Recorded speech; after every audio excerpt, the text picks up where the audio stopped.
Half lang ang kape, half. Egg, milk. Egg milk ang sugar. Egg, milk, sugar, tapos flavor. Egg milk sugar tapos kape. Ang buhaton ninyo, by pair mo mag-mix.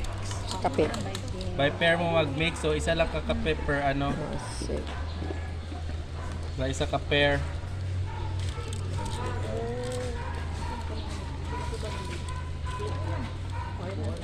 Two grams mo ni. 2 grams.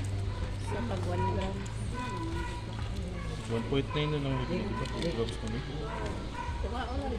2 grams mo sa una. di ba wasa na sir? Mahal na sir. Mahal na ka. Mahal lang mo. Mahal ang kape. Di ba 2 grams na kabutangan na sa una? Oo, 2 grams na sir. 1.9. Minus na ba? Same price pero giminus ang kuan. I-dissolve sa milk ang coffee. Sa milk, i-dissolve ang coffee. Bagay ba kang sir? Kaya gibutangan naman ako sa oil. Nagdudugol.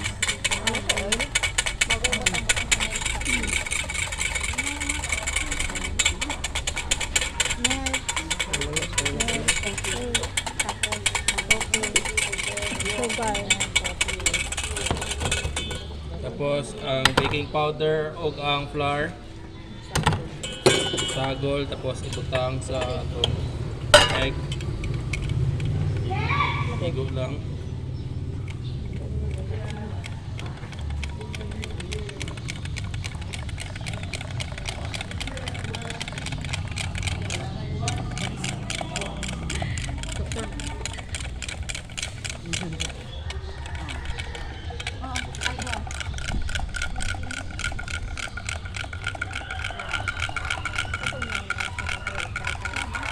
Anak, ang starter sa iglip mo.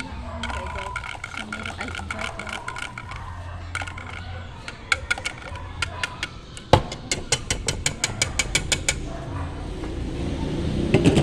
Igo lang, ma-mix ang flour.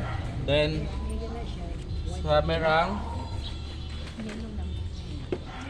egg whites.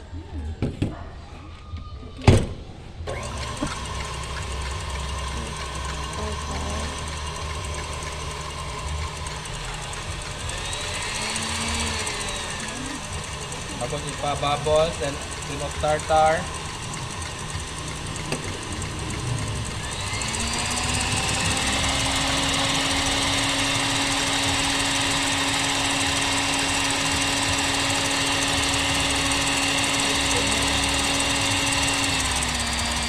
Then toothpick. Itong toothpick, itong mag-bubbles na. Then sugar, hinahinay.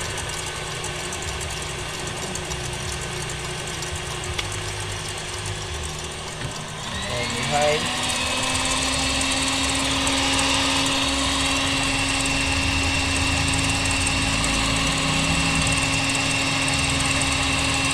Ang importante gyapon ani dapat ang egg white dili mabutangan og egg yolk or any oil, any contaminant like dili magbula pag mabutangan og either tubig oil.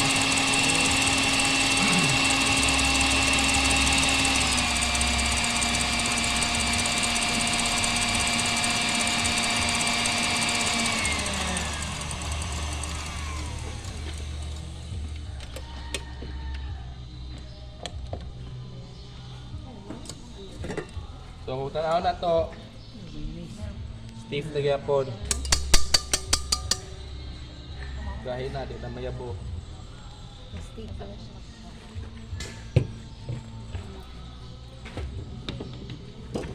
Then fold na to katunga.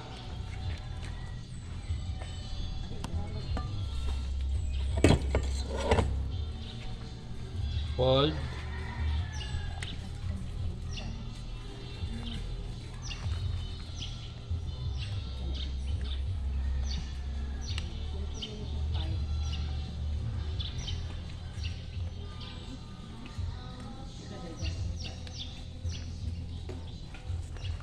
Before na ito ibutang.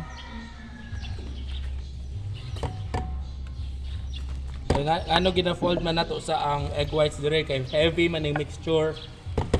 Bugat siya so kung ibutang nato dire mulubog, mawala tong air sa gibuhat nato sa egg whites.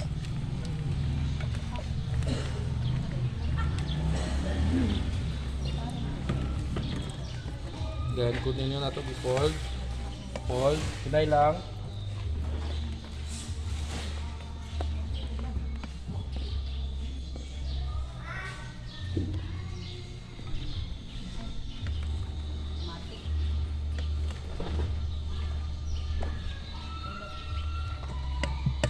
Then pag mapantay nag-mix, butang na to.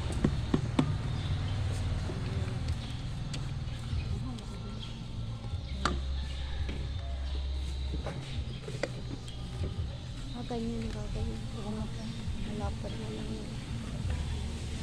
Dali lang, di ba? Dali lang sa memorizer. Ang ano is ang pag-fold ug ang pag-mix sa egg whites. Dapat tama ang pag-mix sa egg whites, dili watery ang egg whites.